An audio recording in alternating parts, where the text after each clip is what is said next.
మిగులు బడ్జెట్ గా ఉన్న తెలంగాణ రాష్ట్రాన్ని 10 ఏళ్లు పరిపాలించిన బీఆర్ఎస్ పార్టీ ప్రస్తుతం అధికారంలో ఉన్న కాంగ్రెస్ రాష్ట్రాన్ని అప్పుల ఊబిలోకి నెట్టాయని కేంద్ర మంత్రి కిషన్ రెడ్డి ధ్వజమెత్తారు.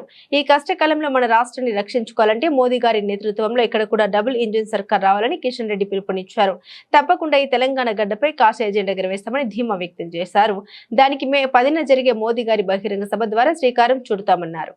కేసీఆర్ కుటుంబం గాని బీఆర్ఎస్ పార్టీ గాని ఇప్పుడు పరిపాలిస్తున్నటువంటి మరి సోనియా గాంధీ కుటుంబం గాని కాంగ్రెస్ పార్టీ గాని పూర్తిగా తెలంగాణ రాష్ట్రాన్ని భ్రష్టు పట్టించారు. రేవంత్ రెడ్డి రోజుకొకటి ప్రకటిస్తారు, కానీ ఇంతవరకు ఏది కూడా ఒక ఆర్టీసీ ఫ్రీ బస్సు తప్ప అది కూడా ఏది కూడా ఇంతవరకు ముందుకు జరగాల. ఇచ్చినటువంటి 6 గ్యారంటీలు గాని 420 సబ్ గ్యారంటీలు గాని ఈ రోజు ఎక్కడ కూడా అమలు చేసే పరిస్థితి లేదు. ఈ రోజు మరి ఏ రకంగా లక్షలాది కోట్ల రూపాయలు మరి ఈ రోజు అప్పులు తీసుకొచ్చి తెలంగాణను బంగారు తెలంగాణ చేస్తానటువంటి కేసీఆర్ ఈ రోజు తెలంగాణ అభివృద్ధి చేస్తాను, మార్పు రావాలని చెప్పి కోరుకున్నటువంటి రేవంత్ రెడ్డి ఈ ఇద్దరు కలిసి తెలంగాణను దివాలా దించారు. తెలంగాణ ఏ ఆకాంక్షల కోసమైతే 1200 మంది తెలంగాణ బిడ్డలు బలిదానమై తెలంగాణ తెచ్చుకున్నామో, సకల జనుల సమ్మె చేసి కేంద్ర ప్రభుత్వం మెడలు వంచి తెలంగాణ తెచ్చుకున్నామో ఆ తెలంగాణ ఈ రోజు పూర్తిగా దివాలా తీసే పరిస్థితి ఏర్పడింది. రేపు తెలంగాణ పిల్లల భవిష్యత్తు, తెలంగాణ ప్రజల భవిష్యత్తు అంధకారంలో ఈ 2 పార్టీలు నెట్టేశారు.